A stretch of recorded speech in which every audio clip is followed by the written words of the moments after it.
15 ноябрга карата күндүн маанилүү жаңылыктары саламатсыздарбы?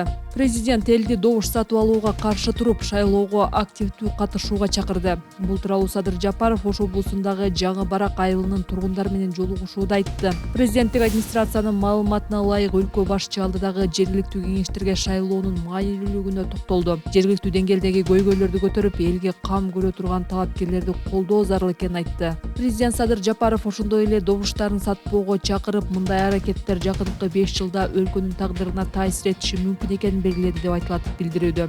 17 ноябрда 264 жергиликтүү кеңешке депутаттарды шайлоо өтөт. Анын 33-ү шаардык, 231 айылдык кеңеш. БШКнын маалыматына ылайык шайлоочулардын саны 4,1 миллиондон ашат. Бишкекте күйөөсү бычактаган 27 жаштагы аял ооруканада каза тапты. 15 ноябрь эртең менен Бишкектеги ооруканалардын биринде 27 жаштагы аял бычактан алган жаракатынан улам каза болду. Бул тууралуу Ленин райондук милициясы кабарлады. Маалыматка ылайык кечээ Шералиев көчөсүндө жашаган жубайлардын ортосунда чыр чыгып, экөө тең бычактан жаракат алган. Ооруканага аларды туугандары жеткирген. Милициядан чатак кызганычтан улам чыкканын айтышты.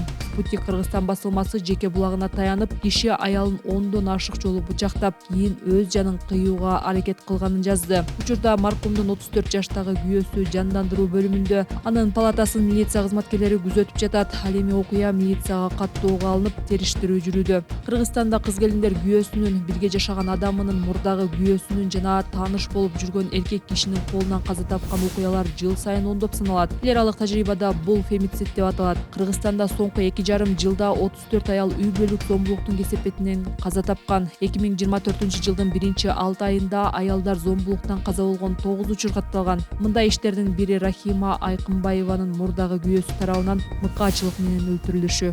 Өзбекстандын Барак эсклавынан көчүрүлүп келгендер жаңы түптөлгөн айылда жашай баштады. Айыл Оштун Кара Суу районуна караштуу Ала Тоо аймагындагы 38 гектар жерге түптөлгөн. Жаңы Барак айылындагы 101 турак жайдын ачкычын тургундарга президент Садыр Жапаров тапшырды. Үйлөрдө бардык шарт бар экени айтылат. Ар бир үйгө суу киргизилип, жылуулук системасы орнотулган. Мындан тышкары саркынды сууларды тазалоочу жай да курулган. Айылдын батыш тарабындагы 2 чакырым жолдо асфальт, ички жолдорго шагыл төшөлгөн. Учурда мечит менен ФАПтын имараты курулуп жатат дешти облустук администрациядан. Апрель айында кыргыз бийлиги Барак эсклавынын тургундарын көчүрүп келген. 98 үй бүлө Оштун ар кайсы аймагына убактылуу жайгаштырылган. Алгач үйлөрдүн курулушу 31 августка чейин бүтөт деп пландалган. Барак эсклавы Өзбекстандын аймагында калып кеткен кыргыз айылы болчу. Буга чейин эсклавдын тургундары Кыргызстанга чек арадан өтүүдө олуттуу кыйынчылыктарга туш болгон. Өзбекстан Баракты Кыргызстандын негизги бөлүгү менен байланыштырган эң кыска жолду жаап салган.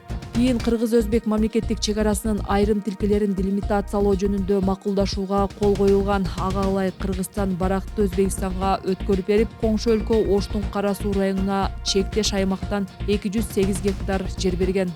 Кадыр Атамбаев Султанбеков 3 күндөн бери ачкачылыкта экенин айтты. Социал-демократтар партиясынын мүчөсү Кадырбек Атамбаев партия лидери Темирлан Султанбеков кармалган 13 ноябрда эле ачкачылык жарыялаганын билдирди. Адвокаттардын айтымында Султанбеков өзүнүн мыйзамсыз кармалганына жана ага жасалып жаткан мыйзамсыздыкка нааразычылык билдирип, кармалган күндөн тарта ачкачылык жарыялап, бул акция 3 күн катары менен улантууда деп жазды ал Facebook барагына. Буга чейин Социал-демократтар партиясынын лидери Султанбеков баш болгон бир нече мүчөсү добуш сатып алуу беренеси менен козголгон кылмыш ишинин алкагында тергөө абагына киргизилген.